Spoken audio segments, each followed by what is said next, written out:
आप लड़कियों को राजनीति में शामिल होने के लिए क्या संदेश देना चाहोगी? आप ये भी करियर में चुनिए, क्योंकि शायद आपको इससे बड़ा प्लेटफॉर्म नहीं मिलेगा अपने आप की काबिलियत साबित करने के लिए। आपने महिला सशक्तिकरण के लिए कौन कौन सी पहल की? पूरे राजस्थान के गृह जिलों में जाके और एक जानकारी देना। नमस्कार, द बवाल के स्टूडियो में आज हमारे साथ हैं महिला सशक्तिकरण के लिए लगातार काम करने वाली और जैसलमेर की कांग्रेस नेत्री और राज्य महिला आयोग की सदस्य अंजना मेघवाल। 12वीं की पढ़ाई के दौरान ही अंजना की कम उम्र में शादी हो गई थी, लेकिन अपनी मेहनत के दम पर इन्होंने आरएस समेत 4 सरकारी नौकरियां पास कर ली। लेकिन नारी सशक्तिकरण के लिए काम करने का इनका जुनून इन्हें राजनीतिक जीवन में ले आया और वह जिला प्रमुख बन गई। अंजना मेघवाल के नारी उत्थान और लड़कियों की शिक्षा के लिए किए गए काम को देखकर राजस्थान सरकार ने उन्हें राज्य महिला आयोग का मेंबर बना दिया। आज महिला दिवस पर उनसे जानेंगे कि कैसे महिलाओं के लिए काम करने का जुनून उन्हें आज यहाँ तक खींच लाया है। मैम, सबसे पहले तो आपका वेलकम है हमारे चैनल में। नमस्ते, धन्यवाद। बहुत कम उम्र में आपकी शादी हो गई थी, इसके बावजूद आपने पढ़ाई लिखाई कैसे जारी रखी? 12th करते ही मेरी शादी हो गई थी, तो सबसे पहले मुझे यूं लगा कि कुछ लाइफ में गेन करूं नहीं करूं, एजुकेशन कंप्लीट करनी है। क्योंकि उस समय तक जैसलमेर में और विशेषकर जैसे हमारे समाज की भी बात करें, कोई बच्चियां पढ़ती भी नहीं थी, ये स्थिति थी। तो उस समय सबसे पहले अगर मैं कहूँगी, जाते ससुराल में कई जने, मैंने कहा भले आप कोई डिमांड पूरी करें नहीं करें, मेरे हस्बैंड स्वर्गीय धन्यराम जी मेघवाल, उनसे मैंने पहली बात ही ये की कि मुझे पढ़ाई पूरी करवा देना। मैं जॉब नहीं करूंगी, लेकिन मुझे एजुकेशन पूरी करवा देना। तो इसमें मैं मेरे ससुराल वालों को एक क्रेडिट देती हूँ कि उन्होंने हमेशा मुझे मतलब कभी पढ़ने के लिए, जॉब करने के लिए कभी मना नहीं किया, और साथ में पूरा मतलब मेरे हस्बैंड सहित पूरे ससुराल वालों ने सपोर्ट रखा। राजनीति में आने की प्रेरणा आपको कहाँ से मिली और ये यात्रा की शुरुआत कैसे हुई? राजनीति में आने की, जब मैं मेरे हस्बैंड की डेथ के बाद आरएस की तैयारी कर रही थी, उस दौरान पहले तो 2013 में जो विधानसभा चुनाव हुए, मतलब राजनीति में मैं मेरे पापा के कारण आई हूँ। प्रेरणा स्रोत मेरे वही है राजनीति में, और अगर मैं कहूँगी मार्गदर्शक भी वही है और प्रेरणा स्रोत भी वही है। जो मेरे राजनीतिक करियर में मैं यहाँ तक पहुंची हूँ, उनके प्रेरणा से और उनके मार्गदर्शन से पहुंची हूँ। 2013 की विधानसभा में जब पापा विधानसभा चुनाव मात्र 18 दिन पहले टिकट मिलना, जनरल सीट से टिकट मिलना और फिर लड़ना, और एकदम बिना तैयारी के कहें, क्योंकि बहुत वो कम समय होता है, और उसके बाद जो लोगों ने जो एक विश्वास जताया, और लगभग उस समय 85,000 के आसपास वोट गेन करना मतलब असंभव टाइप की चीज है। उससे पहले जो कांग्रेस सिंबल पे कई जने लड़ते थे, लेकिन और जब बीजेपी पिक पे थी, जब कांग्रेस एकदम डाउन पे थी, उस समय इतने वोट गेन करना, तो उसके बाद एक चीज नजदीक से देखने को 12 महीने सोचने को मिला कि आरएस के, अगर जैसे मैं जब प्रशासनिक तैयारी कर रही थी सेवाओं की, उसके साथ मुझे लगा ये राजनीति बहुत बड़ा प्लेटफॉर्म है कुछ काम करने के लिए, सोशल वर्क करने के लिए। तो डिसाइड किया, मतलब घर में सब मजाक भी करते थे, जब क्योंकि मैंने विधानसभा चुनाव से लेके मेरे 1 साल बाद प्रमुख बनने तक जो बूथ वाइज वोटर लिस्ट थी, वो मेरे पर्स में नोट्स के साथ रहती थी, आरएस के नोट्स के साथ। तो सब बोलते इनका आप करोगे क्या? मैं कहा समय आएगा तो बताऊंगी क्या करूंगे। तो जब महिला सीट रिजर्व हुई, तो मैंने 1 सेकंड नहीं सोचा कि मुझसे पूछा गया आप चुनाव लड़ोगी क्या पापा ने, तो मैं कहा हाँ बिल्कुल लड़ूंगी चुनाव। तो क्या आरएस में सिलेक्शन नहीं होगा क्या? तो मैंने कहा नहीं, दुनिया इधर से उधर जाए, 100% मेरा कोई भर्ती रद्द हो जाए तो अलग चीज है, मेरा 100% आरएस में होगा। तो वहीं से शुरुआत हुई और मैंने राजनीति ज्वाइन की और चुनाव लड़ा। और मैं कहूंगी अपने आप में जो जैसलमेर की जनता का, पार्टी का, सभी का इतना आशीर्वाद रहा कार्यकर्ताओं का कि मैं निर्विरोध जिला प्रमुख बनने का, मुझे पहली शायद मैं जैसलमेर की निर्विरोध जिला प्रमुख बनी, वो आशीर्वाद मिला। जैसलमेर जिला प्रमुख के रूप में आपने क्या क्या महत्वपूर्ण काम किए जिसने यहाँ की जनता पर व्यापक प्रभाव छोड़ा? जब प्रचार के दौरान देखा ना कि जब मैंने जो पढ़ी योजनाएं, स्कीम्स केंद्र सरकार की, राज्य सरकार की, और धरातल पे देखा तो वो कहीं नदारद थी, लोगों को जानकारी नहीं थी, कच्चे मकान में रहते थे, जबकि ये पशु कई ऐसी स्कीम्स थी, आवास वाली थी, या अपन वहाँ स्वच्छ भारत अभियान चल रहा था, तो टॉयलेट्स थे ही नहीं 80% लोगों के घरों में। और पेंशन, जो विधवा विकलांगों के पेंशन, पता ही नहीं था कि पेंशन भी स्टार्ट होती है क्या। तो सबसे बड़ा अचीवमेंट मैं यही मानती हूँ कि मैंने जो केंद्र सरकार राज्य सरकार की जी स्कीम्स थी, जैसलमेर जैसे विषम भौगोलिक परिस्थिति का जिला जो 38,000 वर्ग किलोमीटर पे फैला हुआ है, 3 महीने में मैंने लगभग 3 महीने में सबसे पहले धन्यवाद यात्रा के रूप में सारी जो मेरे टाइम 120 ग्राम पंचायतें थी उनको टच किया, उनको समझने की कोशिश की और उसके बाद उन स्कीम्स को इम्प्लीमेंट किया, चाहे वो पंचायती राज की नरेगा हो, बीआरजीएफ थी, बीएडीपी स्कीम्स थी कि कैसे उनको रिलीफ दे सकते हैं, चाहे वो सामाजिक न्याय विभाग की अगर वृद्धा पेंशन, विधवा पेंशन या जो स्कॉलरशिप्स थी, चाहे वो श्रमिक जो श्रम विभाग की श्रमिक कार्ड बनाने की योजना थी। और उसमें ना केवल मैंने काम किया बल्कि हम इन सब योजनाओं में हम टॉप पे रहे जैसलमेर, मतलब टॉप अगर बात करें कि स्वच्छ भारत मिशन में ओडीएफ करने की थी तो हम टॉप 10 में हमने ओडीएफ करवाया। अगर हम श्रमिक विभाग की बात करें तो मैं एक टारगेट लेके कि अब 3 महीने श्रमिक विभाग पे काम करना है तो हम टॉप 3 में थे, 3rd नंबर पे राजस्थान पे थे। जबकि शुरुआत में मतलब ये स्कीम्स इम्प्लीमेंट में मुझे लगता है मैंने जो कि एक तरह से मुझे लगता है कि आप पंचायती राज का जिला प्रमुख अगर मैं मानती हूँ मिनी सीएम की तरह होता है, उसको इतनी पावर्स होती है कि वो घर घर तक नरेगा के श्रमिकों को घर मतलब वो घर घर तक पैसे पहुंचा सकता है, रिलीफ दे सकता है और अलग अलग माध्यम से। तो वही मैंने कोशिश की और वो उसका आपको धरातल पे अगर आप भी देखो जाते रहते हैं गांव में, आप देख लीजिएगा जो 10 साल पहले 2015 से पहले और 2015 के बाद वो चेंज आपको दिखाई देगा। राजस्थान राज्य महिला आयोग की सदस्य के रूप में आपने महिला सशक्तिकरण के लिए कौन कौन सी पहल की? इसमें हम जो आयोग में मेरा 3 साल अभी कंप्लीट ही होने वाले हैं। हमारे मैडम रियाना रियाज जी की अध्यक्षता में हमने 3 जो हमारे मेंबर थे, सुमन जी यादव, सुमित्रा जी जैन, मुझे लगता है एक अलग से हमने एक अचीवमेंट हासिल किया कि आयोग के बारे में लोगों को पता नहीं होता, महिलाओं को भी, कि क्या राज्य महिला आयोग होती है। तो हमें लगा कि जयपुर में लगभग यही होता है कि 90% पहले जो आयोग रहे कि जयपुर में जन सुनवाई होती थी या कोई घटना राजस्थान में घटित हो जाती थी तो टीम जांच करने के लिए वगैरह वहां चली जाती थी या उसको संज्ञान में लेते थे। मैं कहा मैम ऐसे पता नहीं, जैसे हमने कहा कि भी एक सुझाव दिया हमारे द्वारा कि अगर जैसलमेर बाड़मेर को लोग यहाँ तक नहीं पता ही नहीं तो आएंगे कैसे अपनी प्रॉब्लम को लेके। तो हमने सबसे बड़ा अचीवमेंट किया, हम खुद जिलों में गए, हमारा सबसे बड़ा रहा है, मतलब हमने कोई मतलब छोड़े नहीं। हम बांसवाड़ा, डूंगरपुर और प्रतापगढ़ भी गए जो भाई आज आदिवासी एरिया है और उनका अलग कल्चर, उनके अलग प्रॉब्लम है। हम उधर अगर एमपी से सटे हुए सवाई माधोपुर, कोटा, वहां भी हम गए, जन सुनवाई की। हमने भारत पाकिस्तान सीमा से सटे हुए जैसलमेर बाड़मेर में भी जन सुनवाई रखी। यानी चारों जो पूरे राजस्थान के गृह जिलों में जाके और एक जानकारी देना और उसका पूरा ध्यान रखा कि प्रचार प्रसार प्रॉपर हो। भले हमारे पास 2 मैम आ रहे हैं सुनवाई के लिए तो वो प्रचार प्रसार प्रॉपर हो। जैसे अभी हम हनुमानगढ़ गंगानगर गए, वहाँ आप पंजाब से सटा जिले हैं, वहां पर जो घटनाएं महिलाओं के साथ हो रही है वो ये क्या कहते हैं नशे के कारण हो रही है, वहाँ बहुत ज्यादा है। तो अलग अलग जिलों के अलग अलग परिस्थिति, हम जिलों में गए, हमने ये सबसे बड़ा राज्य महिला आयोग का अचीवमेंट है जो इससे पूर्व वाले राज्य महिला आयोग कभी शायद जिलों में आधे जिले भी उन्होंने कवर नहीं किए थे।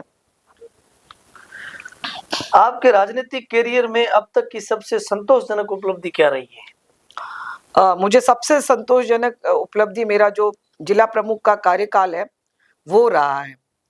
जब कार्यकाल पूरा होता है तो लोग यूं लगता है कि अब हमारे 5 साल कंप्लीट हो रहे हैं और उदास हो रहे थे। मैं एकदम बड़ी संतोषी कि नहीं मुझे जो 5 साल जिम्मेदारी मिली, तो जो मेरे साथ प्रधान साहब थे उन्होंने एक बार, मैंने उनको पूछा कि भाई ऐसे उदास क्यों दिख रहे हो? उन्होंने कहा जा रहे हैं। मैं कहा कहाँ जा रहे हैं, ऊपर जा रहे हैं क्या?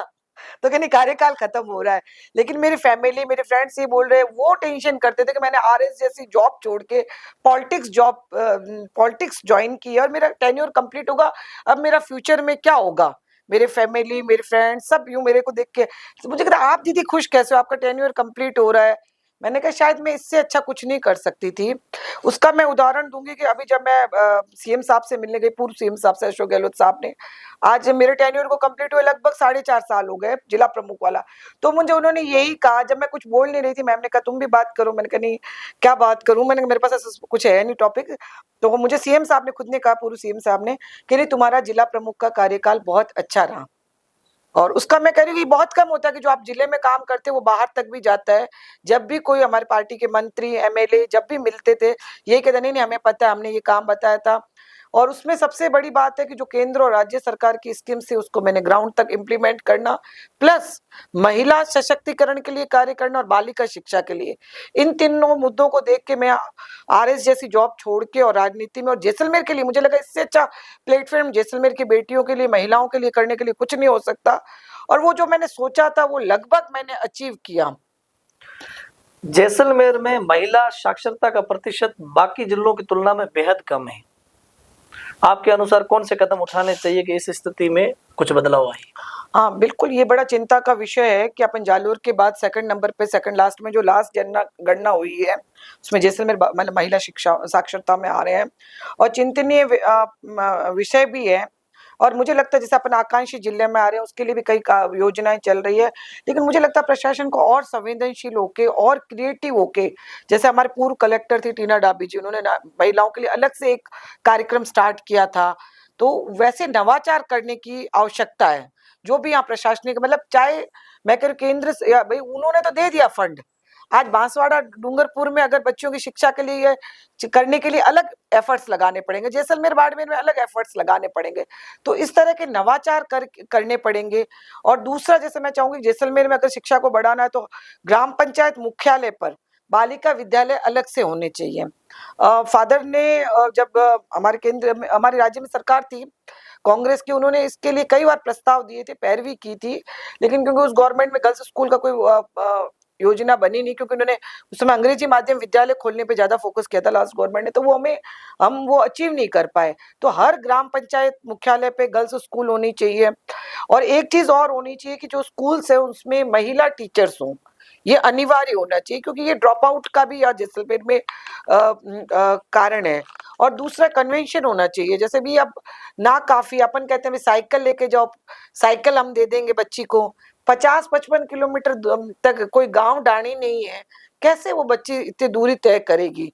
तो इसके लिए कि उसको यातायात के लिए जो भी गवर्नमेंट की तरफ से गवर्नमेंट बस हो वगैरह वो प्रोवाइड करवाई जाए, ताकि वास्तव में जो बेटी बचाओ बेटी पढ़ाओ का जो नारा है वो नारा नहीं रहे, धरातल पे पड़े।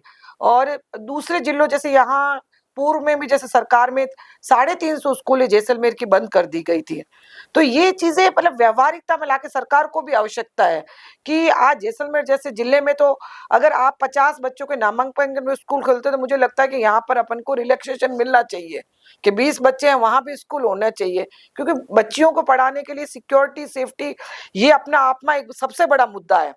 तो वो इतना दूर यहाँ जो यहाँ की सुनसान बेल्ट है, छितरी हुई जनसंख्या है, तो आपको नजदीक एजुकेशन अब प्रोवाइड कराने पड़ेंगे। आप लड़कियों को राजनीति में शामिल होने के लिए क्या संदेश देना चाहोगी? बिल्कुल, मैं कहूंगी शायद अगर आज महिला दिवस भी है, आधी आबादी को रिप्रेजेंट करने के लिए कि महिला ही महिला की चीजें समझ सकती है, आज कंफर्टेबल है। मुझे लगता है जितने भी पुरुष मतलब इनको आना मतलब अभी विडम्बना ये है कि बड़े सोचनीय विषय की जो पंचायती राज में रिजर्वेशन है, जो नगर निकाय में रिजर्वेशन है, मिलने के बाद भी उनको आगे नहीं आने दिया जाता है, उनके प्रतिनिधि के रूप में काम होता है, चाहे मतलब अगर वो पार्षद हो, चाहे चेयरमैन हो, चाहे वो वार्ड पंच हो, सरपंच हो, प्रधान हो। तो ये बड़ी मतलब सोचनीय विषय है। मतलब ये एक अलग से मैं तो कह रही हूँ कि महिलाओं को राजनीति में न केवल आना चाहिए बल्कि अपने बलबूते पे उसको चलाना भी चाहिए, प्रतिनिधि के रूप में नहीं। और जैसे वो सोचती है कि मुझे डॉक्टर बनना है, इंजीनियर बनना है, मैं तो मानती हूँ, मैं तो जाती हूँ, मैं वो पूछती हूँ कि मेरा क्वेश्चन होता है कि पॉलिटिशियन कौन कौन बनना चाहता है, जब भी बच्चियों के बीच महिलाओं के बीच में जाती हूँ, मेरा एक क्वेश्चन ये नहीं होता है क्या बनना चाहते, मैं पूछती हूँ राजनीति में कौन आना चाहता है मेरी तरह। मेरा एक क्वेश्चन होता है कि ये इस एंगल से कोई सोचता ही नहीं है, कभी महिला भी नहीं सोचती है। तो बहुत अच्छा प्लेटफॉर्म है आधी आबादी के लिए, करने के लिए, अपनी योग्यताएं बताने के लिए, क्योंकि मैं कहूंगी अगर जो मुझे पहचान मिली राजनीति के कारण मिली है। राजनीति आने से पहले यही अंजना मेघवाल थी जिसे कोई रिश्तेदार या दोस्त वगैरह के अलावा कोई नहीं जानता था, लेकिन राजनीति में आने के बाद न केवल जिला स्तर पर, प्रदेश स्तर पर, राष्ट्रीय स्तर पर भी एक पहचान मिली है। तो अगर कोई अपनी मैं बेटियों से कहूंगी कि बच्चियों से स्पेशली आप ये भी करियर में चुनिए, क्योंकि शायद आपको इससे बड़ा प्लेटफॉर्म नहीं मिलेगा अपने आप की काबिलियत साबित करने के लिए। और महिला सशक्तिकरण के लिए आप आने वाले समय में और कौन कौन से काम करने जा रही हैं? महिला सशक्तिकरण के लिए देखो, अभी जब भी हम कह रहे गवर्नमेंट्स होती तब हम अलग होते हैं हम चीजें। अभी भी महिला सशक्तिकरण के लिए मैं तो यही कहूंगी कि अभी भी बहुत सारे स्कोप हैं। आने वाले टाइम में हम अगर गवर्नमेंट्स में आते हैं तो कई चीजें, जैसे आंगनवाड़ी वर्कर्स के लिए कार्य करने की बात मैं कहूंगी, क्यों आज वो है जिन्होंने कोविड में हमारे लिए लड़ाई लड़ी, या हम जो जहां परिवार वालों ने छोड़ दिया। तो ऐसे में एक तो सबसे बड़ी बात है कि उनके जो ऐसे ऐसे जो अलग अलग महिलाओं को कहाँ कहाँ अपन परमानेंट सेट कर सकते हैं। जो आंगनवाड़ी वर्कर्स हैं उनके मानदेय बढ़ाने की बात होगी, उन्हें परमानेंट करने की बात होगी, या जो मेडिकल पैरामेडिकल में भी जो महिलाएं हैं, क्योंकि अभी मतलब एक शुरुआत है, वहां भेजने को तैयार है, ऊपर तक लोग नहीं भेजते हैं। तो इस तरह के जो जॉब्स है जहाँ महिलाएं ज्यादा, जो अगर महिला विभाग है उसमें ज्यादा से ज्यादा पोस्ट क्रिएट की करें, और उसमें उनको मतलब आगे से आगे उनके जॉब में लाएं। और साथ ही साथ में सबसे बड़ी बात ये है कि महिलाओं के लिए जो स्कीम्स चल रही है वो पता नहीं है। मेरा हमेशा यही रहता है कि उनको पता होना चाहिए, उनके लिए स्कॉलरशिप चल रही है क्या, मतलब विदेशों में जाने तक के प्रावधान है, वे अलग अलग खेलों के माध्यम से जॉब के प्रावधान है। तो मेरा हमेशा यही फोकस रहेगा कि हम कैसे ऐसी कार्य योजना बनाए जिसके कारण कि आज गांव ढाणी शहर में बैठी बच्ची को पता हो कि उसके लिए क्या क्या भविष्य के मार्ग हो सकते हैं। और साथ ही साथ जो हाउसवाइफ है और आज के टाइम में भविष्य, हम तो ऐसी कार्य योजना बनाएं कि उनको प्रशिक्षण के लिए, जैसे जो एक सबसे इजी गवर्नमेंट जॉब आज लिमिटेशन होती है कि सिलाई प्रशिक्षण है, लिमिटेड कैंप होते हैं, बहुत सीखना चाहती है, आप 200 का ही टारगेट है, सीखना 5000 महिलाएं चाहती है। तो वो इस तरह के जो प्रशिक्षण है, चाहे पशुपालन के लिए दिए जाए, चाहे ब्यूटी पार्लर के कोर्स के दिए, सिलाई कोर्स के लिए, ऐसे शिविर गांव ढाणी तक और होने चाहिए। और उनको उसके साथ साथ प्रोत्साहन राशि भी मिलनी चाहिए, और साथ साथ लोनिंग भी मिलना चाहिए, ताकि आधी आबादी को, मुझे लगता है इससे अच्छा कुछ नहीं अवसर है जो रोजगार के लिए उनको मिल सके। और साथ ही मैं चाहती हूँ कि जो ऐसे कानून भी बने जिसमें, जैसे मैंने बताया कि पंचायती राज और नगर निकाय में प्रतिनिधि कार्य करते हैं, कानून बने हुए हैं, लेकिन उसको इम्प्लीमेंट करने के लिए इस तरह का एक माहौल क्रिएट किया जाए, इस तरह की ट्रेनिंग्स दिलाई जाए कि वो महिला खुद अपने वार्ड पंच हो, सरपंच हो, प्रधान हो, प्रमुख हो, एमएलए हो, तो वो अपना खुद काम करे, प्रतिनिधि नहीं करे। इस तरह के प्रशिक्षण, इस तरह का माहौल क्रिएट करना, ये भविष्य में कि मैं मतलब सिर्फ आपको सोचना पड़े तो 4-5 नाम जैसलमेर में नहीं आए, आपको ऐसे हो कि नहीं, क्योंकि जब पंचायती राज और नगर निकाय तो भी बुलाने के लिए कई बार बोलते हैं कि हमें ज्यादा कोई महिलाएं मिली नहीं, इसलिए आप आ जाओ, हम चाहते हैं कि मैंने कहा मेरे साथ मंच पे आधी महिलाओं को तो और बिठाओ, तो वो दूसरी महिला भी नहीं आती। तो मुझे बड़ा दुख होता है कि इतना रिजर्वेशन, इतने पदों पे रहने के बाद भी सिर्फ मैं कई बार मंच पे हमेशा मैं अकेली महिला होती हूँ। तो मुझे मेरा वो सपना है कि कब हम हर प्लेटफॉर्म पे आधे हों, वास्तव में जो आधी आबादी वो हर जगह हो, चाहे कोई सरकारी कार्यक्रम हो, चाहे अगर राजनीति का कार्यक्रम, तो आधी आबादी हमें हर प्लेटफॉर्म में दिखे, ये बड़ा सपना है। और इसके लिए जो भी संघर्ष और जो भी इम्प्लीमेंट, जहाँ जो प्लेटफॉर्म मिलेगा, चाहे राजनीति में, चाहे सार्वजनिक जीवन में, मैं हमेशा उसकी सशक्ति से पैरवी और अपने एफर्ट्स पूरे लगाऊंगी। ये हमारे साथ थे अंजना जी मेघवाल, जिनका जीवन बड़ा संघर्षशील रहा है। आज महिला दिवस पर मुझे कविता याद आ रही है, नारी तुम केवल श्रद्धा हो, विश्वास रजत नग पकतल में, पीयूष रोसी बहा करो जीवन के सुंदर समतल में। आज के लिए इतना ही। आप देखते रहे द बवाल, फिर मिलेंगे एक नए एपिसोड के साथ।